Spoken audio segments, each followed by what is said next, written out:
तृतीयः पाठः सुभाषितानि सुभाषितो।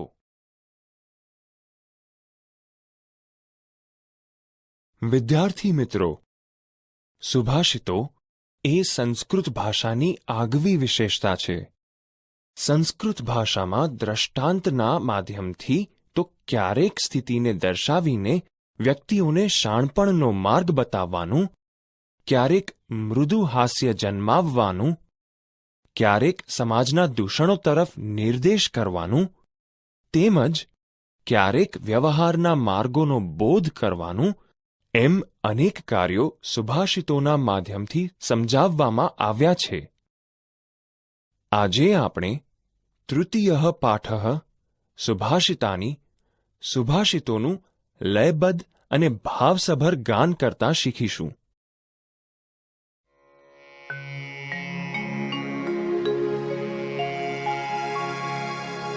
પૃથિવ્યાં ત્રીણિ રત્નાની જલ્મનમ સુભાષિતમ મૂઢે પાષાણખંડેષુ રત્નસંજ્ઞા વિધીયતે.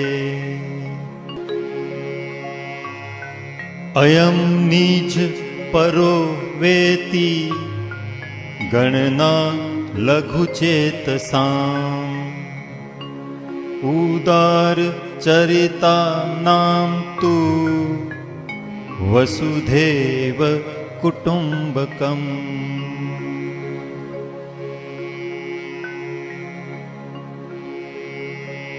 નમન્તિ ફલિનો વૃક્ષા નમન્તિ ગુણિનો જના શુષ્કવૃક્ષાશ્ચ મૂર્ખાશ્ચ ન નમન્તિ કદાચન.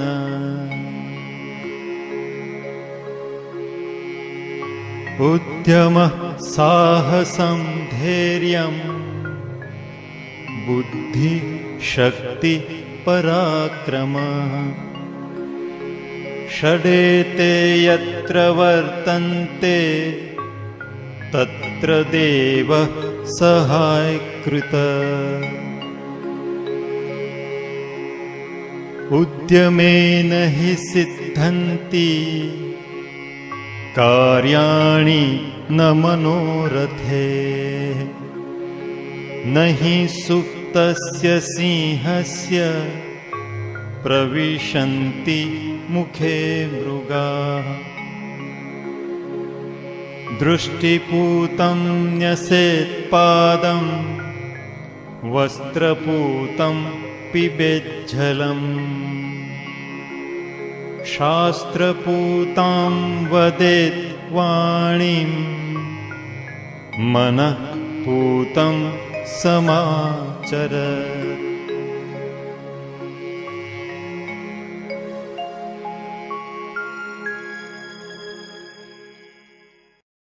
વિદ્યાર્થી મિત્રો, આપણે તૃતીય પાઠ સુભાષિતાની સુભાષિતોના ચોથા, પાંચમા અને છઠ્ઠા સુભાષિતોનું ધ્યાનપૂર્વક શ્રવણ અને પઠન કરીશું અને તેનો ભાવાર્થ સમજીશું. 4. ઉદ્યમઃ સાહસં ધૈર્યં બુદ્ધિઃ શક્તિઃ પરાક્રમઃ ષડેતે યત્ર વર્તન્તે તત્ર દેવઃ સહાયકૃત. ભાવાર્થ: મહેનત, સાહસ, ધીરજ, બુદ્ધિ, શક્તિ અને પરાક્રમ આ 6 ગુણો જ્યાં હોય છે ત્યાં દેવ સહાયતા કરે છે.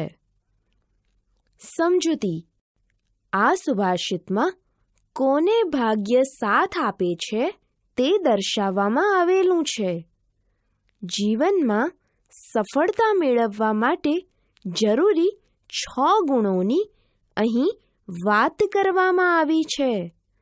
સફળતા પ્રાપ્ત કરવાનો પ્રથમ ગુણ મહેનત છે. ત્યારબાદ વ્યક્તિમાં કોઈ પણ કાર્ય હાથમાં લેવાનું સાહસ હોવું જોઈએ.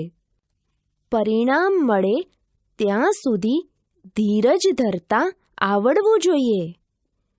તેમજ કાર્યની યોજના બનાવવા માટે વ્યક્તિમાં બુદ્ધિ હોવી જોઈએ. અંતે કાર્યને અમલમાં મૂકવાની શક્તિ અને ગમે તે પરિસ્થિતિમાં અડગ રહેવાનું પરાક્રમ ખૂબ જ જરૂરી છે. જો આપણામાં આ 6 ગુણો હોય તો જ આપણને સફળતા મળે છે, એટલે કે દેવ સહાય કરે છે. 5. ઉદ્યમેન હિ સિદ્ધ્યન્તિ કાર્યાણિ ન મનોરથૈઃ નહિ સુપ્તસ્ય સિંહસ્ય પ્રવિશન્તિ મુખે મૃગાઃ. ભાવાર્થ: મહેનત વડે જ કાર્યો પાર પડે છે, મનમાં વિચારો કરવાથી નહીં. સૂતેલા સિંહના મોઢામાં પ્રાણીઓ જાતે પ્રવેશ કરતા નથી. સમજૂતી: પુરુષાર્થનો મહિમા ગાતું આ સુભાષિત ખૂબ જાણીતું છે. અહીં સિંહના ઉદાહરણ દ્વારા મહેનતનું મહત્વ સમજાવવામાં આવ્યું છે. કોઈ પણ કામમાં સફળ થવા માટે મહેનતની જરૂર પડે છે. ફક્ત મનમાં વિચારો કરવાથી કોઈ પણ કામમાં સફળતા મળતી નથી. સિંહ જંગલનો સૌથી બળવાન પ્રાણી હોવા છતાં તેને શિકાર માટે બહાર જવું પડે છે અને શિકાર કરવો પડે છે. જંગલના પ્રાણીઓ સામે ચાલીને તેના મોઢામાં આવતા નથી. આમ ફક્ત વિચારો કરવાથી જંગલના રાજા સિંહની પણ ઈચ્છા પૂરી થતી નથી. તેણે પણ મહેનત તો કરવી જ પડે છે. 6. દ્રષ્ટિપૂતમ ન્યસેત્પાદમ વસ્ત્રપૂતમ પિબેજ્જલમ શાસ્ત્રપૂતામ વદેત્વાણીમ મનઃપૂતમ સમાચરેત. ભાવાર્થ: આંખોથી જોઈને જ પગ મૂકવો જોઈએ. વસ્ત્રથી ગાળેલું પાણી જ પીવું જોઈએ. શાસ્ત્રથી શુદ્ધ કરેલી વાણી જ બોલવી જોઈએ.